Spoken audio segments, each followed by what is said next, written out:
Hey guys, Jake's RC Addiction here. Today I just wanted to do a little video for you since I have both these trucks. I know Kev Talbot did a video with these trucks not too long ago. This just simply isn't going to be like that video. I'm not going to take them outside and drive them. You guys have seen my videos. If you're a subscriber, you know I've drove both. You know I beat them both up. You know they both aren't mint anymore. They both are very fun trucks. Just let me start out by saying that, and I'm also going to say that this is my opinion. In the RC community, everyone can have their own opinion. That's up to them. Maybe after you watch this video, you'll see my opinion is the same as yours, or maybe you'll see it's different. If it is different, comment down below and tell me what you think. So we're just going to start off with some specifications. So first of all, if you look at the trucks, the X-Maxx has a little bit longer wheelbase, but I think the Outcast is wider. Well, actually, the Outcast is wider. The X-Maxx uses a clipless body system, meaning you don't need RC clips to take it off. The Outcast uses clips. The Outcast you buy at the hobby shop for around $700. I think they're on sale for $600 right now. And $600 really is not too bad of a deal for that truck when you think about it. It does not come with your servo, your ESC, your motor. You don't get batteries with it. You don't get a receiver and radio, things like that. It's a roller when you buy it. For most of you who don't know what a roller is, it's basically what I just explained. It's basically just going to be that truck, and what you're going to be able to do is you're going to be able to push it across your floor, and that's going to be it. So you'll have to install your own electronics. So that truck cost me roughly, right now the way it sits, without the upgrades, if I just went to the hobby shop and bought that truck, I'd be looking at about $1,100 to $1,200 right now to go buy without batteries. The X-Maxx comes fully assembled. The X-Maxx comes with a brush system. It's got an 8S system in it. It's got a Traxxas 8S system in it. It comes with a radio and receiver that are pretty good quality electronics. But some people have had trouble with them too in the past. So just something to mention, that the electronics in the X-Maxx, I've never had an issue with them, but other people have. And I don't like saying that because that's not my experience, but it's just a fact I'm going to put out there for people. A lot of X-Maxxes now are running the same system the Outcast is. And there is pros and cons of both. So let me just start by saying that both of these trucks are a ton of fun. They're both 4x4. The Traxxas X-Maxx is going to be a plastic chassis. The X-Maxx is mostly plastic. The Outcast has an aluminum chassis. I think it's 775 aluminum. I might be wrong on that. I believe the shock towers are also plastic on the Outcast. I think all that's aluminum on the Outcast is the center diff casing and the motor mount, and then the rear diff. The X-Maxx, even the motor mount is plastic, which is kind of frowned upon, but I've actually never had an issue with one of their plastic motor mounts in all the X-Maxxes I've had. That's just my opinion on it. The X-Maxx is a very fun truck. It'll take a beating. The Outcast is a very fun truck, and it'll take a beating. The times these trucks don't take a beating, guys, is when you're honestly landing wrong or landing hard. If you go on YouTube and you watch anyone's videos, you'll notice no one's just driving across the ground and then all of a sudden something just breaks. It's the way the RC hobby is.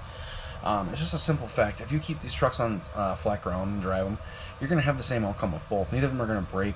I would think that being the X-Maxx, the gears in the X-Maxx are a little bit cheaper in like the spur and the pinion, so those might wear sooner than the Outcast depending on what pinion you put on it. But I've had pretty good luck with my pinion and spur on mine. Throwing a lot of power through it right now, so it's been doing pretty good. The X-Maxx is also a very powerful truck, but the Outcast you can build to what you want. So when it comes down to it, your Outcast, you're going to get that as a roller, meaning you're going to get a blank slate chassis that you can do anything with. Now some guys this isn't for. If it isn't for you, they do make an Outcast 8S that's ready to run. However, I would not suggest buying it. The Outcast 8S that's ready to run isn't the best truck out there, honestly. If we were comparing the Outcast 8S to this, I would say definitely get the X-Maxx, because the standard Outcast 8X, all of Arrma standard vehicles I'm not a fan of. If you look up on my wall, I have a Creating the 6S EXP, and if you guys remember from a long time ago, I had a Creating 6S that I had tons of problems with. That thing I've absolutely obliterated it, and I haven't had any issues with it, and it's been a great truck so far. So it's nice to see. I'm glad I finally picked up an Arrma that's working for me. So the next thing I just want to talk about, guys, is repair costs between these two trucks. So X-Maxx parts, for some reason, are ridiculously cheap. And I'm not sure why, but Traxxas has done a very good job for RC hobbyists on keeping their parts cheap. It's just something that's kind of to mention. I think a Traxxas X-Maxx spur gear is like $15 to $18. You go and buy a spur gear for that Outcast, they're like $34 or $35. So it's just something to keep in mind when you're buying these trucks. X-Maxx parts are going to be a lot cheaper. Outcast parts are going to be more expensive. And now we're going to talk about the nitty gritty, and that is what have I broke most on both of these. So, sorry guys, I got a little bit of a runny nose today. My X-Maxx, I've had it out a total of about probably 8 to 10 times now, with not on video. I don't think I've broken on video yet. I don't know for sure. But so a couple things that happened to me with my X-Maxx is my servo screw backed out a little bit. My servo horn came loose, so that kind of pitched and got screwed up. I fixed that. I didn't have to buy any parts for that. I just re-screwed the servo horn down and it was fine. I broke a shock cap. I put all 4 aluminum shock caps on it, just because that's the way they come from Traxxas, so I did that to it. And then I broke a tie steering link, or toe link, I guess you could call it, whatever you want to call it. So that's what I broke on the X-Maxx altogether. Well, with the upgraded caps, if we're talking parts, guys, Traxxas upgraded parts are very expensive. So for all 4 shock caps on this truck, it was $50, which is kind of high. I could have got the hot racing ones, I think, a little bit cheaper, and I think even the Proline ones might have been... No, I think the Proline ones were $32 a set, so I think the Traxxas for this were the cheapest. But I bought them at a local hobby shop, so that's why I went with Traxxas. So let's talk about the Outcast 8S. So the Outcast 8S, the first day I had it, I broke a rear arm. I broke a tie rod link on a bad landing. Or not a link, I broke the end on it, the rod end. And then I also broke a shock cap. So that was my very first run with it ever. And that was kind of a spendy fix because I put RPM rear A-arms on it. So the RPM rear A-arms were, if I'm not mistaken, I think $30. The rod ends were like 10. I bought 2 bags of them just to have extras on hand. And the shock caps were $32, but I only bought 2 for the rear, the hot racing ones. So there is that.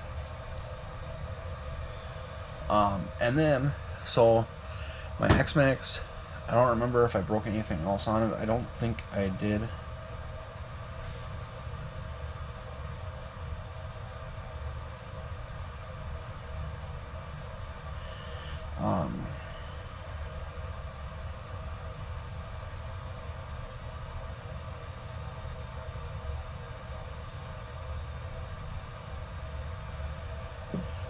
But the Outcast then, so about a week later I had the Outcast out after I got it fixed, and now I have the RPM arm on there and that rear rod end. And I was out driving it. I came down hard on the left side and I bent that axle in the rear. So the axles for this truck are $30 a pair, and when I bought them I was going to buy a set of 2 just to have 2 on hand since I need to replace one anyways. But they were like $60 for the pair, if I'm not mistaken. It might have been like 50 or something, but so for another $20 I got an M2C overkill shaft for the rear of it. I put those in. I haven't drove it since then, so I'm not sure how good those axles are going to do so far, but since then I have not drove it. So just letting you guys know that. One more thing we can talk about is the bodies on the truck. I feel like the body on the Outcast is a little bit thicker than the X-Maxx. Oh, actually, I take it back. The body on the X-Maxx is a lot thicker. It also has that cage running through it, so it's not going to break as easy. They do still break. They do still wear out. Any RC body you have, guys, is going to wear out. So, guys, if we continue on, I want to talk about the tires on these trucks. Now, the tires on these trucks are very different. They're about the same size, but different tread patterns. The X-Maxx has this weird, like, kind of like a walking pattern down the tire. and they are directional. And the Outcast, in other words, has like a Badland style tire on it with spikes coming out of it, which works great. The Badland tires work awesome. Sorry guys if this charger was bothering you, turn it off, it's driving me freaking nuts. But the Badland tires look, or not Badland tires, sorry, the Outcast tires look very nice. They've held up good, some of the power I have in it. The Outcast, I'm trying to think, uses an actual 24mm hex. The Traxxas X-Maxx uses 27 or 24mm hex, sorry, but it comes down to a 17mm nut. So your spline is a lot smaller and your nut is smaller. If you look at that, I don't know if you guys can really see that well, but then if you look at that side, you can see it's got a big huge nut on it that takes a 24mm socket or 24mm tool. I think I already mentioned it, but the Traxxas X-Maxx body is clipless. The Outcast body is clipped. But honestly, with Arrma's way of doing things where they put their rubber straps on the bodies with the clips, that don't really bother me that much with Arrma because I don't really lose clips. The only time I lose a clip is when it gets banged up and breaks or whatever. But that don't happen too often with those trucks. Next thing I want to do quick, guys, I just want to pull off the bodies. I want to show you the chassis layouts. I'll show you what the chassis look like on these trucks. And then we're going to go from there with it. And we'll decide what we're going to talk about next. Okay, so here we go. Here's the X-Maxx chassis layout. You can see ESC sits in the center, motor sits in the back, your steering is up front. The X-Maxx also uses a special steering servo, so that kind of blows about it, but whatever. The bottom of the truck looks like that. And then now the Outcast. This truck is so big, guys, that it's a pain to move around and stuff.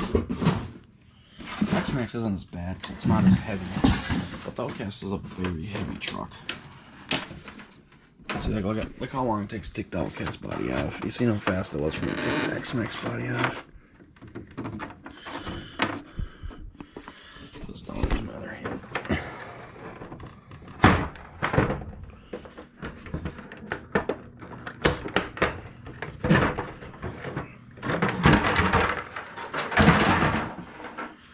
So here is the Outcast layout.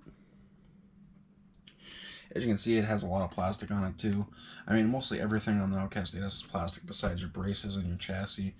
Your diffs are going to be, your drivetrain is going to be steel or whatever. Your shocks bodies are going to be aluminum. But there is my huge Hobbywing Max 8 motor and my Max 5 ESC sitting in this thing. So you can just see the difference of the power systems. But I put this in here. This didn't come with it. So keep that in mind. Whatever system you want, you can put in this truck. So that's kind of up to you. The bottom of this truck is actually pretty cool looking. It's not just a plain plastic chassis. It actually looks really nice. So guys, let's get to the nitty gritty now that I've shown you everything. We've talked about it. If I was to go to the hobby store today and I could only afford one of these trucks, I think you guys are already going to know my answer. I've kind of put some money into the Outcast and we've talked about it. And I think if I had to go back again and buy another truck and I could only afford one, I think I would buy the X-Maxx first. I think the X-Maxx is a little bit better truck in my opinion. I think the X-Maxx is more forgiveful when you come down on those hard landings. The Outcast is just so heavy that it has a hard time forgiving. So guys, that is my opinion on these two trucks. I hope you enjoyed the video. If you did, drop a like and subscribe. We might one day take them outside and try running them side by side and see how they do. But until that happens, this is all you're going to get for now. I appreciate you guys viewing. I appreciate all the subscribers. Let's get this channel up to 1,000 subscribers, guys. Thank you so much, guys, and have a good day.